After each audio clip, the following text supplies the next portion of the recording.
Hello बच्चों, कैसे हैं आप लोग। मैं आपका विजय सर क्लास 9 के अध्याय 15 प्रायिकता के चौथे लेक्चर में आप लोग का स्वागत करता हूं। इसके पहले वाले लेक्चर में जो हमारा लेक्चर 1, 2 और 3 था, उसमें हम लोग अब तक उदाहरण नंबर 8 तक पढ़ चुके हैं। अब अगली क्लास में हम क्या करते हैं, बात करते हैं कि उदाहरण नंबर 9 से लेकर और आगे के कुछ प्रश्नों तक इस पूरे लेक्चर में हम लोग कंसिडर करेंगे। उसके बाद से फिर हम आगे बढ़ेंगे अपने एक्सरसाइज की तरफ। तो चलिए बिना देरी किए बात करते हैं उदाहरण नंबर 9। क्या है उदाहरण नंबर 9? तो उदाहरण नंबर 9 में कह रहा है कि बारंबारता बंटन सारणी लें जिसमें एक कक्षा के 38 विद्यार्थियों के कहा गया कि बारंबारता बंटन सारणी लें जिसमें एक कक्षा के कितने विद्यार्थी हैं? 38 विद्यार्थी हैं। तो इसका सॉल्यूशन देखो कैसे निकालोगे। आपको फार्मूला याद होगा कि फार्मूला में कहा गया कि किसी घटना के घटित होने की प्रायिकता जो होती है वो होती है अभिप्रयोगों में कुल घटना की संख्या बटा अभिप्रयोगों की कुल संख्या। तो यहाँ सबसे पहले हम क्या करते हैं, देख लेते हैं इसमें कितने अभिप्रयोग होते हैं। जितने विद्यार्थी हैं उतने अभिप्रयोग होंगे। इसका मतलब यहाँ आ गया अभिप्रयोगों की संख्या, अभिप्रयोगों की संख्या। और अभिप्रयोगों की संख्या हमारी निकल के आ जाएगी कितना बाबू? तो यह आ जाएगा 38। ठीक है, ये बात आपको समझ में आ गई।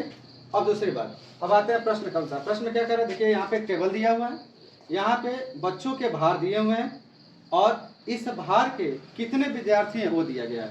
31 से लेकर 35 तक जिनका भार है उसके विद्यार्थियों की संख्या 9, 36 से 40 तक भार वाले विद्यार्थियों की संख्या 5, 41 से 45 वाले विद्यार्थियों की संख्या 14, 46 से 50 किलोग्राम भार वाले विद्यार्थियों की संख्या 3, 51 से 55 किलोग्राम भार वाले विद्यार्थियों की संख्या 1, फिर 56 से 60 किलोग्राम विद्यार्थियों भार वाले विद्यार्थियों की संख्या 2, 61 से 65 किलोग्राम भार वाले विद्यार्थियों की संख्या 2, फिर 66 से 70 किलोग्राम भार वाले विद्यार्थियों की संख्या 1 और 71 से 75 किलोग्राम भार वाले विद्यार्थियों की संख्या कितनी है? 1 है। अब कुल विद्यार्थियों की संख्या कितनी है? 38 है। इसका मतलब अभिप्रयोग भी हमारे कितने होंगे? 38 होंगे। अब पहला प्रश्न क्या कह रहा है, इस बात की प्रायिकता ज्ञात कीजिए जिसमें कक्षा 1 के विद्यार्थी का भार किलोग्राम में अंतराल कितना हो 46 से लेकर 50 तक स्थित हो। ये क्वेश्चन बड़ा आसान है। देखो हम पहला कर रहे हैं। अब पहले में हम यहाँ ढूंढने का प्रयत्न करें, जैसे कहा ना कि अभिप्रयोगों में घटना घटने की संख्या। तो यहाँ पे घटना क्या है, कह रहा है कि ऐसे विद्यार्थियों की आप प्रायिकता निकालें जिसका भार 46 से क्या हो 50 तक हो। तो इसमें देखो टेबल में गौर से अगर आप, तो 46 से 50 वाली यह हमारी संख्या है और 46 से 50 तक कितने विद्यार्थियों की संख्या है? तो कुल विद्यार्थियों की संख्या हमारी कितनी है? 3। आगे बात समझ में आपको। तो यहाँ देखें 46 से 50 किलोग्राम भार वाले विद्यार्थियों की जो कुल संख्या है वो कितने के बराबर है? 3 के बराबर है। तो यहाँ पे हम लिख लेंगे सर्वप्रथम, यहाँ देखो मान लेते हैं, माना घटना ई, और ई क्या मानेंगे हम? तो हम मानेंगे कि विद्यार्थी का भार या विद्यार्थियों की संख्या जिनका भार 46 से 50 किलोग्राम हो। ठीक, ये हमने मान लिया कि माना घटना ए, विद्यार्थियों की संख्या जिनका भार कितना हो 46 से 50 किलोग्राम हो। तो यहाँ पे हम लिखेंगे घटना ई की कुल संख्या। तो कितनी होगी सर? तो घटना ए की कुल संख्या होगी 46 से 50 के बीच में कितने विद्यार्थी हैं? 3 है। 3 की कुल संख्या कितनी हो जाएगी? 3। इसलिए घटना ई की प्रायिकता यह होगा अभिप्रयोगों में कुल घटित घटना। तो अभिप्रयोगों में कुल घटना कितनी घटी है आपके? तो यह आपकी घटी है कितने के बराबर? 3 के बराबर। तो यह हो जाएगा 3 बटा अभिप्रयोगों की कुल संख्या। तो अभिप्रयोग की कुल संख्या कितनी है? 38। इतना। ठीक, अब इसे आप काट लीजिए। काटेंगे तो यह कितने के बराबर आ जाएगा आपका? देखिए 3 से काटोगे, इसमें आप काम करो, दशमलव में ले लो इसको। आप इधर बाहर लेके कर सकते हैं। 3 को 38 से आपको भाग देना है, दशमलव लगाएंगे 0 38 होगा। अब 30 में 38 से भाग नहीं जाएगा तो 300 करना पड़ेगा। यहाँ पे लगा दो क्या? 0। और आप यहाँ पे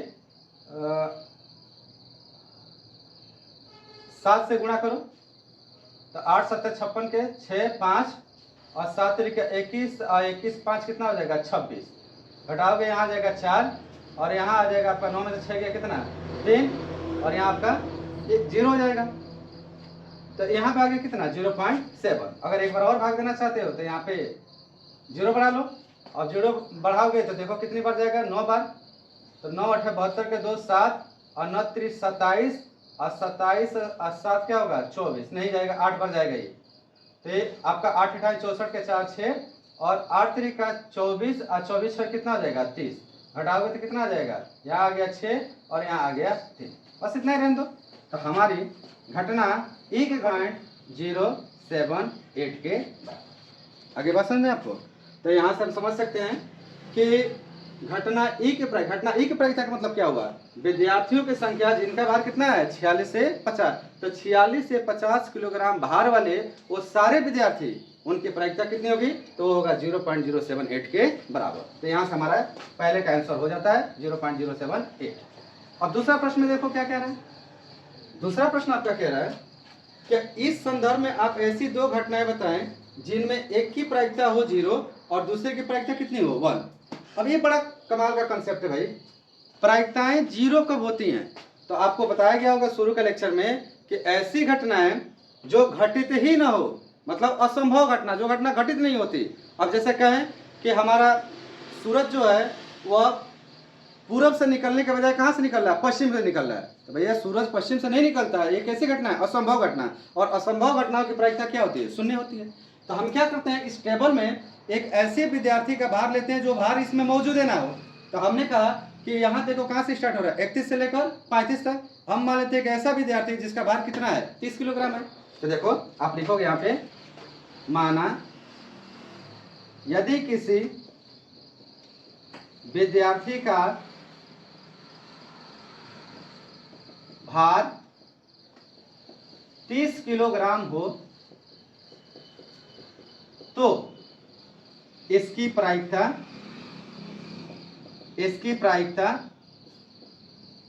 शून्य होगी। क्लियर बात है भैया, जो घटना घटेगी ही नहीं उसकी प्रायिकता क्या हो जाएगी 0। आगे क्या कर रहा है, और दूसरे की प्रायिकता क्या हो 1 हो।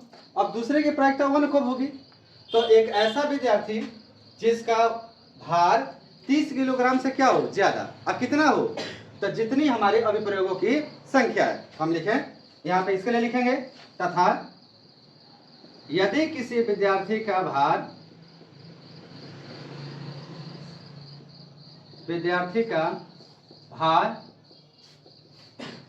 30 किलोग्राम से ज्यादा, अर्थात 38 किलोग्राम हो,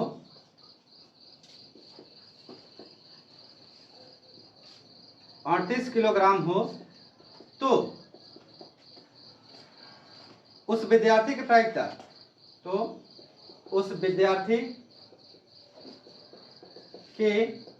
प्रायिकता, और ये हम लिखें P, विद्यार्थी जिसका भार 38 किलोग्राम,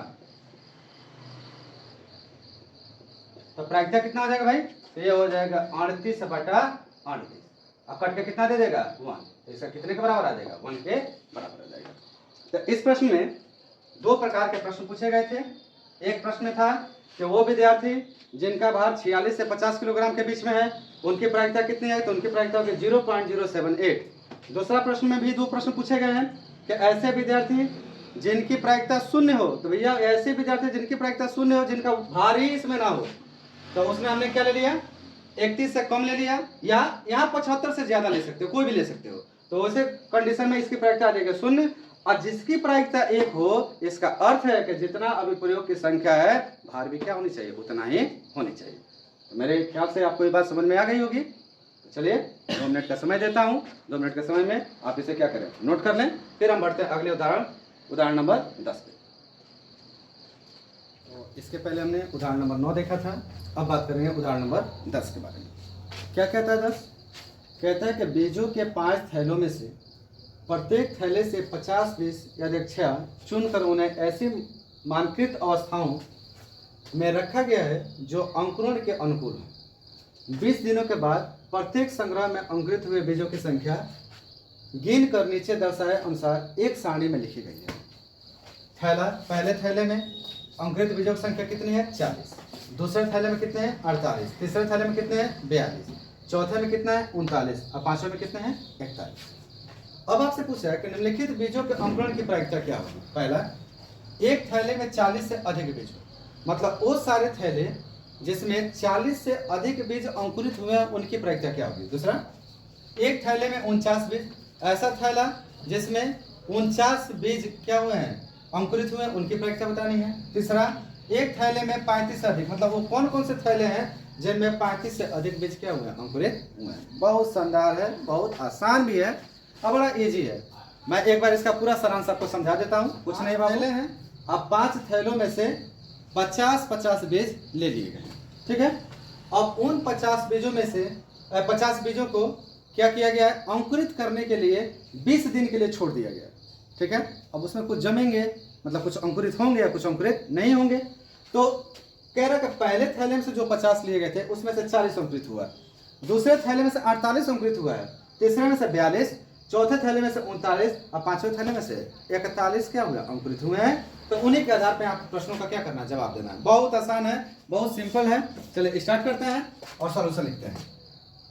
सॉल्यूशन कैसा करेंगे इसका, बहुत आसान है बच्चा। आपको फार्मूला अगर याद हो तो किसी घटना, कोई घटना ए की प्रायिकता क्या होती है, तो यह होता है आपका प्रयोगों में घटित घटना की संख्या या घटित घटना ए की संख्या बटा प्रयोगों की कुल संख्या। बेटा याद रखिएगा, हमेशा ये फार्मूले हर प्रश्न में आपको एक जगह लिखने हैं और उसका आपको क्या करना है, प्रयोग करना है। विदाउट फार्मूले के आप प्रश्न को हल नहीं निकालेंगे, आपको प्रश्न करने हैं। आई बात समझ में? देखिए कितना आसान है। किसी प्रयोग में कितना घटना घटा है पहले ये निकाल लो, और उस प्रयोग की कुल संख्या कितनी है ये निकाल लो। तो देखिए प्रश्नों में सबसे पहला हमारा काम होता है यह ढूंढना कि प्रयोगों की संख्या कितनी है। बहुत आसान है। अब मान लेते हैं, माना नहीं, इसमें देखो प्रयोग की संख्या कितने थैले लिए गए भाई 5, इसी 5 के बारे में बात हो रही है ना। तो प्रयोगों की संख्या हमारी कितनी हो गई, तो प्रयोगों की संख्या हो गया, प्रयोगों की संख्या यह बराबर हो गया कितने की 5, ठीक।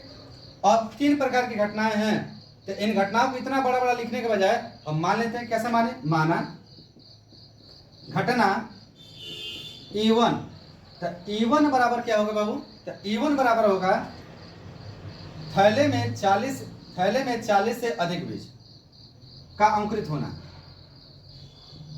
थैले में 40 से अधिक बीज का अंकुरित होना।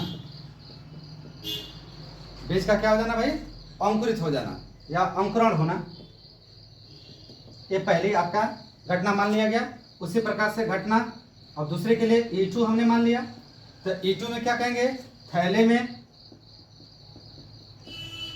49 बीज का अंकुरण होना, अंकुरण होना। और तीसरी घटना मान लेंगे घटना E3, और इसमें क्या कहेंगे, तो थैले में 35 बीज का, सॉरी 35 से अधिक, माफी चाहेंगे 35 से अधिक बीज का अंकुरण होना, ठीक है। तो ये हमने 3 घटनाएं मान लिया। मानो ना मानो इससे कोई बहुत ज्यादा फर्क नहीं है। मान इसलिए लेते हैं कि प्रायिकता निकालते वक्त ये हमारे लिए थोड़ा क्या हो जाए, सहूलियत प्रदान करते हैं। इससे ज्यादा इसका कोई कार्य नहीं है। मानो तो भी अच्छा है, नहीं मानो तो डायरेक्ट इतनी सारी बातें आप प्रायिकता में क्या करो, पी के बाद आगे ब्रैकेट में उतनी सारी बातें लिखो। ये तुम्हारे ऊपर निर्भर करता है। तो आपको जैसे सुविधा लगे आप वैसे कर लें। तो हमने इस तरीके से क्या किया, मान लिया। अब क्या करते हैं सर, अब हम यहाँ लेते हैं पहला प्रश्न। पहला प्रश्न क्या है, तो पहला प्रश्न कहा गया है कि एक थैले में 40 से अधिक बीज हैं। तो अब आप इसमें ढूंढो कि ऐसे कितने थैले हैं जिसमें 40 से अधिक, 40 नहीं 40 से अधिक। तो देखो एक तो तुम्हारा ये है, दूसरे नंबर में आ रहा है, एक तुम्हारा ये है, तीसरे नंबर में आ रहा है, और एक है आपका ये वाला, इसमें कौन नंबर पे आ रहा है? 5वें नंबर। मतलब 5 थैलों में से 1 2 3 ऐसे हैं कि जहाँ पे आपके कितने आ रहे हैं? 40 से अधिक आपके बीज अंकुरण की अवस्था में है और अंकुरित हो रहे हैं। तो अब इसमें अगर हम बात करें तो कौन कौन सा होगा? तो पहला थैला, सॉरी दूसरा थैला, तीसरा थैला और 5वां थैला, ये 3 हमारे यहाँ पे आएंगे। अब इन तीनों के बारे में बात करें तो क्या लिख सकते हैं हम? तो यहाँ लिखेंगे घटना, कौन सा घटना भाऊ? E1। तो घटना E1 के अनुकूल, घटना E1 के अनुकूल प्रयोगों की संख्या, या ऐसे ना लिख के आप इस तरीके से लिखें,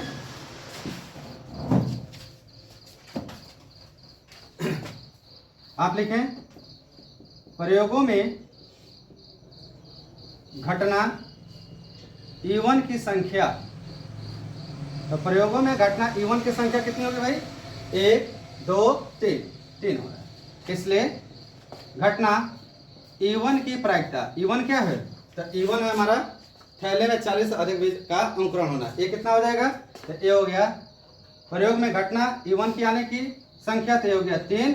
अब कुल प्रयोगों की संख्या, तो कुल प्रयोग कितना हुआ? 5। कितना हो गया? अब 3 में 5 को भाग देना है। देखो एक बड़ा आसान तरीका है, कोशिश करो कि नीचे वाला 10 100 में कन्वर्ट हो जाए। अगर ऐसा होता है तो भाग देना आसान होता है। 5 में हम क्या करें? 2 का गुणा नीचे करते हैं, 2 का गुणा ऊपर। समान संख्या का गुणा अगर हम ऊपर नीचे करते हैं तो मान में कोई भी परिवर्तन नहीं आता। अब ये हो गया हमारा 3 दूना 6 और 5 दूना कितना हो गया? 10।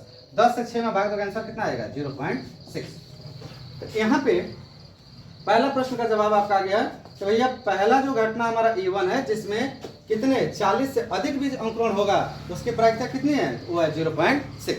अब बात करते हैं दूसरे की। अब यहाँ पे दूसरे की अगर हम बात करें तो दूसरा क्या है? तो दूसरा में घटना E2 की संख्या। अब ढूंढोगे E2 क्या है सर? तो E2 है थैले में 49 बीज का अंकुरण हो रहा है। क्या ऐसा कोई भी है इसमें जिसमें 49 बीज अंकुरित हुए हैं? तो ऐसा एक भी थैला नहीं है कि जिसमें 49 बीज अंकुरित हुए हैं। इसलिए इसकी मात्रा कितनी आ जाएगी निकल के? जी। जब कोई है ही नहीं है तो यह एक प्रकार की असंभव घटना हुई, और असंभव घटनाओं की प्रायिकता जो होती है किसके बराबर होती है? 0 के बराबर। तो आप इसे निकाल सकते हैं। कैसे लिखेंगे? तो आप लिखेंगे घटना E2 की प्रायिकता, यह हो गई कुल घटित घटना कितना होगा? 0। अब कुल प्रयोगों की संख्या कितनी हो गई? 5। तो 0 में 5 से भाग देंगे, आंसर कितना बन जाएगा? 0। कारण है 0 बनने के पीछे, कारण क्या है सर? क्योंकि घटना कैसी है? असंभव घटना है। अरे बात मेरी समझ में? ये सब क्लियर है? क्या कह रहा हूं मैं, किस प्रकार से कह रहा हूं? देखिए बहुत आसान है, बड़ा सिंपल है। थोड़ा सा आप यहाँ पे शांति प्रिय ढंग से बैठें और इन बातों को क्या करें? समझने की कोशिश करें। और अगर आप समझने की कोशिश करते हैं तो ये 100% है कि आपको ये अब बहुत अच्छे से क्या होगा? समझ में आएगा। तो इस तरीके से आप ये समझ गए। कितना आ गया? 0। अब थर्ड बात करते हैं हम। तीसरी अगर हम बात करें तो यहाँ कह रहा है E3 के बारे में बात कर रहे हैं। तो आप लिख सकते हैं प्रयोगों में घटना E3 की संख्या। और E3 क्या है बच्चा? तो E3 है कि वो सारे थैले जिसमें 35 से अधिक बीज का अंकुरण हो। तो 35 से अधिक बीज, तो 35 से अधिक बीज तो यहाँ भी हो, यहाँ भी है, यहाँ भी है, यहाँ भी है और यहाँ भी है। तो कुल कितने थैले हो गए? 5 थैले हैं। 5 में 35 से ज्यादा हो रहा है। इसका मतलब हो गया कि अगर हम घटना E3 की प्रायिकता निकालें तो प्रयोगों में घटित घटना 5 और कुल प्रयोगों की संख्या कितनी? 5। 5 से 5 कटा, कितना आ गया बेटा? 1। आई बात समझ में? देखिए इस प्रश्न में, प्रश्न कितना आसान है। 5 थैला है, 5 थैलों में से 50 बीज निकाल के अंकुरण के लिए रख दिए गए, और उनमें कितने बीज अंकुरित हुए उनका डिटेल यहाँ पर दे रखा है। अब इन्हीं डिटेलों के आधार पर यहाँ 3 प्रश्न पूछे गए। पहले में पूछा गया कि एक थैले में 40 से अधिक बीज अंकुरण हुए हों। दूसरे में पूछा जाए कि ऐसा कि जिसमें 49 बीज अंकुरण हुआ है। तीसरे में 35 से अधिक हुए, इनकी प्रायिकता पर बता दीजिए। पहले की प्रायिकता जब निकालने हम गए तो पता चला कि पहले की प्रायिकता कितना गया? 0.6। दूसरे का निकालने गए, यह हुआ ही नहीं था, तब भी प्रश्न पूछा गया है। तो असंभव घटनाओं की प्रायिकता कितना होता है बच्चा? 0 होता है। 0 आ गया। तीसरा, प्रयोगों में घटना E3 की संख्या। E3 की संख्या अगर आप देखोगे तो E3 की संख्या यहाँ पे कितना आ जाएगा? यह आ जाएगा 5। ठीक। तो अब E3 की संख्या आ गया 5। अब कुल प्रयोगों की संख्या भी कितनी है 5, तो अगर हम A3 की प्रायिकता निकालें तो कितने के बराबर आएगी 5 के बराबर आएगी। तो पहला का आंसर 0.6, दूसरे का आंसर 0 और तीसरे का आंसर कितना आ गया 1। मेरे ख्याल से ये बात आपको बड़ी अच्छे से समझ में भी आई होगी, और अगर आप ठीक से इसको समझ लिए हैं तो थोड़ा समय आपको देता हूँ, समय के उपरांत आप इसे क्या कर लें, नोट कर लें। और थोड़ा बहुत समय तो चाहिए ना भाई पचने उचने के लिए, कैसे थोड़ा अजीब है, और अजीब नहीं है, बड़ा सिंपल है, बहुत आसान है। तो थोड़ा आप इसके साथ एंजॉय करें, थोड़ा सा आप इसे समझें, समझने के बाद इसे क्या करें, नोट करें। और फिर हम आज स्टार्ट करते हैं आपका एक्सरसाइज 15.1 या अध्याय 15.1 के कुछ प्रश्न। नोट कर लिया होगा आपने। अब हम बात करते हैं एक्सरसाइज 15.1 या अध्याय 15.1। इसके पहले सबसे पहले लेक्चर में हमने बात किया था कि प्रायिकता क्या है। प्रायिकता में हमने परिणाम देखे थे, घटना देखा था। उसके बाद से हमने प्रायिकता कितनी प्रकार की होती है यह हमने देखा था, और हमने कहा था वहाँ पे कि यहाँ पे अनुभविक प्रायिकताओं का हम प्रयोग करेंगे, जहाँ पे सब चीज़ अनुभव के आधार पर होगा और उसके हिसाब से हम उसका मान ज्ञात करेंगे। अगर आप नए स्टूडेंट हैं या इस चैनल पर नए आए हैं तो सबसे पहला आप काम करें कि इस चैनल को सब्सक्राइब करें और नोटिफिकेशन के ऑल वाले पे क्लिक करें, जिससे आपको हर प्रकार का नोटिफिकेशन प्राप्त हो। साथ ही साथ यहाँ के डिस्क्रिप्शन में आपको टेलीग्राम का लिंक मिल जाएगा, आप जाकर टेलीग्राम से ज्वाइन हो जाएं, जिससे आगे के जो भी मैसेज आपको आए वो आपको मैसेज प्राप्त हो जाए। साथ में अगर आप नए हैं तो आप कोशिश करें कि डायरेक्ट यहाँ से ना समझ के आप पूर्ववत लेक्चर में जाएं, शुरू से लेक्चर में जाएं और वहाँ से प्रायिकता को समझने की कोशिश करें। ये पूरा विश्वास और पूरे दावे के साथ मैं कहता हूँ कि प्रायिकता आपको ऐसे समझ में आएगी कि आप कभी जीवन में उसे भूलेंगे नहीं। इतना आसान कंसेप्ट दिया गया, इतना आसानी से समझाया गया है कि आपको बहुत मजा आएगा करने में, ठीक है। और जो पुराने बच्चे हैं जो लगातार इससे जुड़े हुए हैं उनको ये बात अब तक बहुत ढंग से समझ में आ गई होगी कि इसमें क्या कहा जा रहा है और क्या निकाला जा रहा है। इतना शानदार ये आपका चैप्टर है कि जो किसी से लिंकअप ही नहीं है, अलग ही है, बिल्कुल अलग है। कैसे अलग है सर? सब में प्लस माइनस दुनिया भर की चीज़ें होती है जो एक दूसरे से लिंकअप करती है। इसमें ऐसा कुछ नहीं है सर। इसमें कह रहा है कि घटना घटती है तो घटना घटने के दो ही चांस है, या तो होगा और नहीं तो नहीं होगा। बड़ी सीधी सी बात है। सिक्का उछालेंगे तो जरूरी है कि हेड आएगा? नहीं, हेड के साथ क्या आ सकता है? टेल भी तो आ सकता है। तो बस संभावनाओं पर आधारित आपके सारे प्रश्न हैं, इसीलिए आप पूरा का पूरा चैप्टर बहुत मजेदार है, बहुत आसान, बहुत सिंपल है। चलिए, तो ये सारी बातें समझते हुए अब आगे की तरफ हम बढ़ते हैं, और हम उम्मीद करते हैं कि आपको पीछे की सारी बातें बहुत अच्छे से क्या हुई होगी, समझ में आई होगी।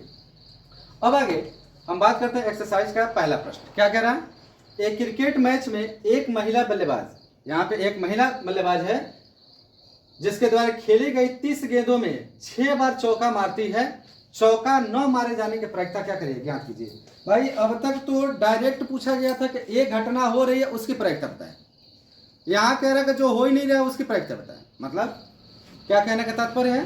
तो यहाँ कह रहा है कि एक क्रिकेट हो रहा है जिसमें एक महिला बल्लेबाज है जो 30 गेंदों में कितनी चौका मारती है, तो 6 बार चौका मारती है। कह रहा है कि चौका न मारे जाने के, तो 30 गेंद में से अगर 6 गेंदों पे उसने चौका मार दिया तो कितने ऐसे गेंद बचे जिसपे वो चौका नहीं मारी? तो 30 में से 6 को घटा दो, कितने आ गए? 24। इसका मतलब है कि चौका न मारे जाने की जो कुल संख्या है वो है 24। इसलिए आपको प्रायिकता कितने की निकालनी है? 24 की निकालनी है। देखो कितना आसान है। तो हम यहाँ पे इसका सॉल्यूशन करते हैं। आज सॉल्यूशन में सर्वप्रथम हम लिखेंगे अभिप्रयोगों की कुल संख्या। किसका लिखेंगे बच्चा? अभिप्रयोगों की कुल संख्या। अब कितने अभिप्रयोग हैं इसमें? तो कितने गेंद फेंके गए? 30। तो कुल अभिप्रयोग की संख्या कितनी हो गई? 30। अब चौका मारे जाने वाले गेंदों की संख्या। तो चौका मारे जाने वाले गेंदों की संख्या बेटा कितना हो जाएगा? तो ये है 6 बार चौका, मतलब 6 गेंद पर मारी है। तो हमें क्या निकालना है? चौका न मारे जाने वाले गेंदों की संख्या। तो चौका 9 मारे जाने वाले गेंदों की संख्या कितनी हो जाएगी भाई? तो 30 माइनस 6 कुल कितने गेंद निकल के आ गए? 24। आई बात समझ में? इसलिए हम निकालने जा रहे हैं प्रायिकता किसकी? तो प्रायिकता चौका 9 मारे जाने, चौका 9 मारे जाने वाले गेंदों की प्रायिकता निकाल रहे हैं। और ये प्रायिकता हम कैसे निकालेंगे? तो यहाँ फार्मूला हम लिखते हैं। प्रायिकता की फार्मूला क्या होती है? तो ये होती है किसी घटना ए की प्रायिकता होती है प्रयोगों में घटित घटना की संख्या बटा कुल प्रयोगों की संख्या। और यही फार्मूला में आप लगाएंगे। अगर ये फार्मूला हम लगाते हैं तो चौका 9 मारे जाने की प्रायिकता कितनी होगी? तो यह होगी आपका प्रयोग कितना है? तो 30 है, और उसमें चौका नहीं मारे जाने की कितनी घटना है आपकी? उसकी संख्या कितनी है? 24। तो आप लिखेंगे चौका 9 मारे जाने की प्रायिकता यह बराबर होगा चौका 9, चाहे ऐसे लिखो या लिखो यहाँ पे, आप कहोगे कि अभिप्रयोगों में घटित घटना। तो अभिप्रयोगों में घटित घटना कितनी है बेटा? 24। तो ये हो गया 24। और कुल अभिप्रयोगों की संख्या कितनी है? तो ये हो गया 30। अब आप इसे 30 से काट लें। 3 दाम में 30 और 3 8 है 24। कितना हो गया? 8/10। 8 में 10 से भाग दोगे, आंसर कितना आएगा? 0.8। आगे बात समझ में? तो यहाँ से जब महिला खिलाड़ी या महिला बल्लेबाज हमारी 30 गेंदों में 6 बार चौका मार देगी, तो बचे हुए गेंदों जिस पे उसने चौका नहीं मारा है उसकी कुल प्रायिकता इतनी निकल के आगे बेटा 0.8। और यही हमारा क्या हो जाएगा? आंसर। समझ में? देखिए कितना शानदार ये आपका प्रश्न है। बड़ा मजेदार प्रश्न है, बड़ा मजा भी आता है ऐसे प्रश्नों को करने में, कि जो नहीं हुआ उसके बारे में बात किया जा रहा है। जो हुआ उसके बारे में तो बात लोग करते ही करते हैं, जो नहीं हुआ उसके बारे में यहाँ पूछा जा रहा है। तो भैया चौका किन किन गेंदों पर नहीं मारेगी? तो चौका कुल 30 गेंदों में से 6 गेंदों पर मार रही है, तो 24 गेंदों पर नहीं मारेगी। तो 24 गेंदों की प्रायिकता, तो 24 गेंदों की प्रायिकता कितना गया बेटा? 0.8। तो मेरे ख्याल से ये आपको बड़े अच्छे से समझ में आया होगा। अगर बेटा आपको समझ में आता है तो आप क्या करें? कम से कम लाइक जरूर करें। साथ में अगर किसी प्रकार का कोई आपके मन में कोई भी बात उठती है या कोई प्रश्न समझ में नहीं आता है तो आप उसे कमेंट करें, हम उसका जवाब जरूर देने का प्रयत्न करेंगे। हमारी पूरी टीम इसका जवाब देने का प्रयत्न करेगी। साथ ही साथ में अगर ये वीडियो अच्छे से आपको समझ में आ रहा है और पसंद आ रहा है तो बेटा इसे अधिक से अधिक दोस्तों तक शेयर करिए। जितना आप लोग शेयर करेंगे उतने अधिक मात्रा में बच्चे इससे क्या होंगे? जुड़ेंगे। तो ये हुआ हमारा प्रश्न नंबर 1, आप इसे नोट कर लें। फिर हम आगे बात करते हैं प्रश्न नंबर 2 की। पहले प्रश्न के बाद से अब हम बात करते हैं दूसरे प्रश्न के बारे में। दूसरा प्रश्न क्या कहता है? कह रहा है 2 बच्चों वाले 1500 परिवारों का यादृच्छिक चयन किया गया है और निम्नलिखित आंकड़ों लिख लिए गए हैं। ठीक है, कह रहा है कि 1500 कुल परिवार के बारे में यहाँ पे बात किया जा रहा है, जिन परिवारों में यह देखा जा रहा है कि किसमें लड़कियों की संख्या कितनी। लड़कियों की संख्या के आधार पर टेबल है। कह रहा है परिवार में लड़कियों की संख्या, ऐसे परिवार जिसमें 2 लड़कियां, वो कुल परिवार कितना है? 475। 15 में से 475 है। ऐसे परिवार जिसमें केवल 1 लड़की है वो है 814। और ऐसे परिवार जिसमें एक भी लड़की है ही नहीं है वो कितना है? 211। आई बेटा बात समझ में? अब कह रहा है कि अध्यक्षा चुने गए उस परिवार की प्रायिकता ज्ञात कीजिए जिसमें 2 लड़कियां हो, 1 लड़की हो और कोई लड़की न हो। साथ ही साथ यह भी जांच कीजिए कि इन प्रायिकताओं का योगफल कितना है, 1 है कि नहीं। देखिए इतना मजेदार यह हमारा प्रश्न है और उतना ही आसान है। कैसे आसान है बेटा? देखो ये करने में कितना मजा आएगा आपको। आपको ढूंढना है कि ऐसे कितने परिवार है जिसमें 2 लड़कियां भाई, तो कुल कितने परिवार हैं? 475। ऐसे कितने परिवार है जिसमें 1 लड़की हो, वो कितने? 814। ऐसा कितना परिवार जिसमें कोई लड़की नहीं है, वो कितने? 211। तो सब सामने सामने है, इसमें तो कुछ है ही नहीं है। इसका मतलब हुआ कि हम ये जाने कि यह परिवार की संख्या कहां से आ रही है। तो कुल कितने परिवारों के बारे में बात हुआ था? 1500। इसका मतलब है कि प्रयोगों की कुल संख्या कितनी हो गई? 1500। क्लियर है? समझ में आई बात? दूसरी बात, ये तो बात हमको पता चल गया कि कुल आपकी लड़कियों कुल परिवारों की संख्या कितनी है? 1500 है। अब दूसरी बात यहाँ पे करते हैं, क्या करते हैं? एक एक करके यहाँ पे निकालते हैं। बहुत आसान, बहुत सिंपल और बहुत आसानी तरीके से आप इसे क्या कर सकते हैं, निकाल सकते हैं। देखो फार्मूला तो सर वही प्रयोग होगा कि किसी घटना के घटित होने की प्रायिकता कितनी होगी, तो प्रयोगों में घटित घटना की संख्या बटा कुल प्रयोगों की संख्या। यहाँ पे सॉल्यूशन इसे निकालते हैं और देखो कितनी आसानी से ये इसका सॉल्यूशन आराम से आपका निकल जाएगा। कुछ नहीं करना बच्चा, आपको यहाँ पे बस इतना ही करना है कि सबसे पहले ढूंढ लो कि कुल प्रयोगों की संख्या कितनी है, तो प्रयोगों की संख्या या प्रयोगों की कुल संख्या। बाबू प्रयोगों की कुल संख्या आपका निकल के आ रहा है। कितने परिवार के बारे में बात किया गया, 1500, तो कुल कितने हो गए, 1500। अब मान लो, माना घटना E1 और E1 बराबर हो गया 2 लड़कियों का होना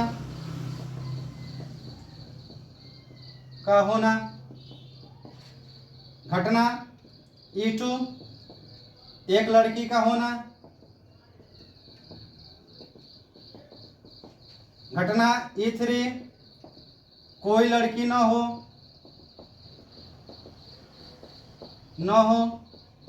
आई बात समझ में?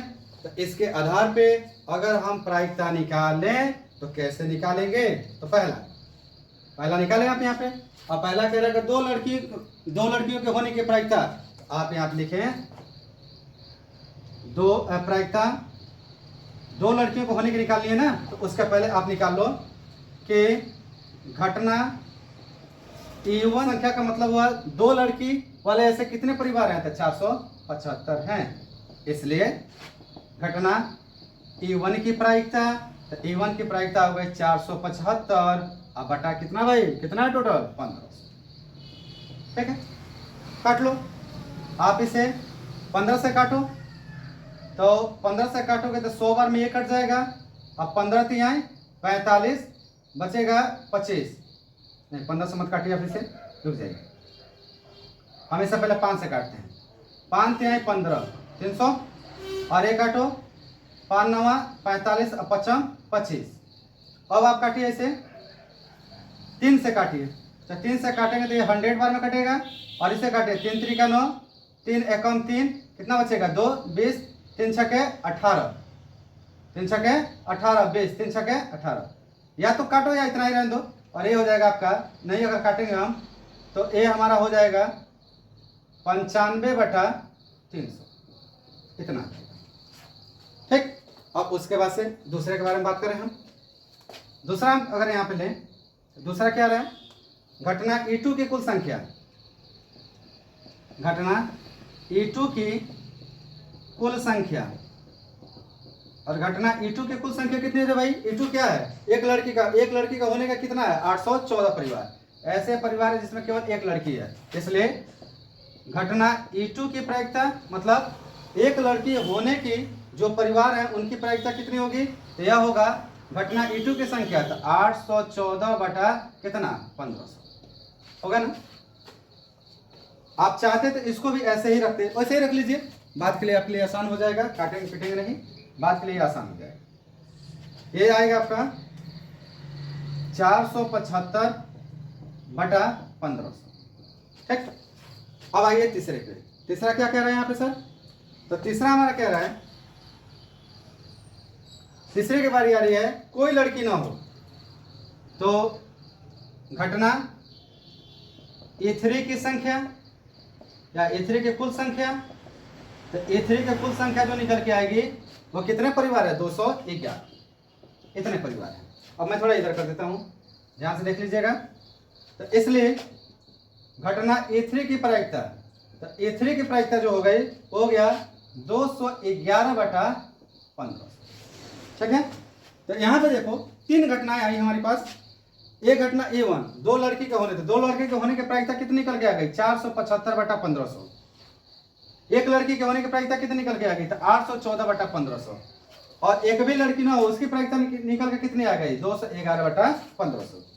और ये सब एक ही प्रकार के प्रयोग में घटित घटनाएं हैं, तो कह रहा है कि क्या इनका योग 1 के बराबर होगा। तो चलिए जांच करते हैं।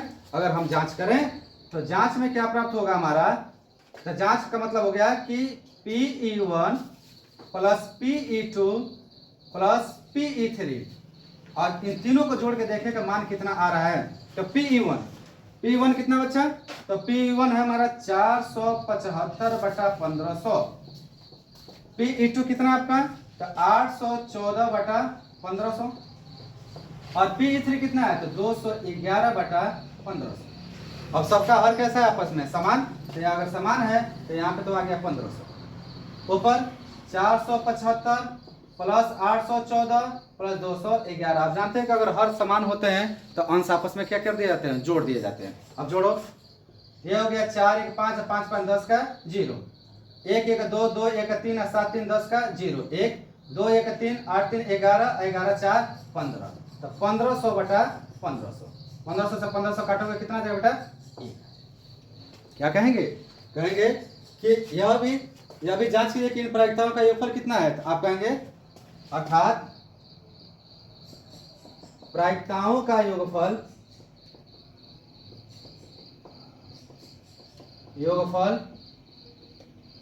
एक है। ठीक है, आई बात समझ में। तो यहाँ पे देखिए कितना आसान ये प्रश्न था। इस प्रश्न में आपसे यह पूछा गया है कि लड़कियों की परिवारों में लड़कियों को होने की प्रायिकता बतानी थी। उसका कंडीशन है कि 2 लड़की होगी तो कितना प्रायिकता होगा, 1 लड़की होगी तो कितना प्रायिकता होगा, 1 भी लड़की नहीं होगी तो कितना प्रायिकता होगा। तो सर 2 लड़की को होने की प्रायिकता 475/1500, 1 लड़की को होने की प्रायिकता 814/1500 और 1 भी लड़की का नहीं होने का प्रायिकता कितना है, 211/1500। और चूंकि कि यह एक ही प्रकार के प्रयोग की घटनाएं हैं इसलिए इसका योग भी कितना होना चाहिए, एक ही होना चाहिए। तो जांच वगैरह हमने करके देखा तो जांच में हमको योगफल कितना प्राप्त हुआ, 1 के बराबर प्राप्त हुआ। तो मेरे ख्याल से आपको ये बात बहुत अच्छे से समझ में आई होगी। अगर ये सारी बातें आपको बेटा समझ में आती हैं और ये वीडियो आपको अगर अच्छा लगता है तो अधिक से अधिक अपने दोस्तों के पास शेयर करें, साथ में इसको लाइक करें। अगर किसी प्रकार की आपको दुविधा लगती है तो आप उसे क्या करें, कमेंट करें। कमेंट करने से हमको क्या होगा, इसके बारे में जानकारी होगी आपकी। अगले वीडियो में हम क्या करेंगे, उसका सॉल्व करने का प्रयत्न करेंगे। साथ ही साथ आज के लेक्चर में हमने उदाहरण 9, 10 और 15.1 के प्रश्न नंबर 1 और 2 के। अब अगले जो लेक्चर हमारा आएगा उस लेक्चर में प्रश्न नंबर 2 से हम आगे की तरफ बढ़ेंगे और आगे की तरफ धीरे धीरे लेक्चरों के माध्यम से इस एक्सरसाइज को हम लोग क्या करेंगे, समाप्त करेंगे। देखिए यह एक्सरसाइज बहुत आसान, बहुत ही सिंपल है और बड़े भारत भाई विजय सर की तरफ से मैं आपका विजय सर इस पूरे चैनल में आप सभी प्यारे बच्चों का तहे दिल से स्वागत करता हूं और उम्मीद करता हूं कि इस चैनल पे अधिक से अधिक मात्रा में आके आप जुड़ें और अधिक से अधिक जानकारी अपनी प्राप्त करें। चाहे कक्षा 9 के विद्यार्थी हों या इससे उच्च वर्ग के विद्यार्थी हों, हर प्रकार के विद्यार्थी इस चैनल से जुड़ें। धीरे धीरे करके इस चैनल के माध्यम से हम लोग हर क्लास का वीडियो आपके सामने प्रेजेंट करते रहेंगे, प्रस्तुत करते रहेंगे। साथ में आप अपने आप को अगर किसी भी श्रेणी में किसी भी जगह पे आप थोड़े से भी कमजोर हैं तो इस चैनल पे आके जुड़ के और धीरे धीरे उसको क्या करें, मजबूत बनाने का प्रयत्न करें। चलिए मिलते हैं अगले क्लास में, तब तक आप लोग का धन्यवाद।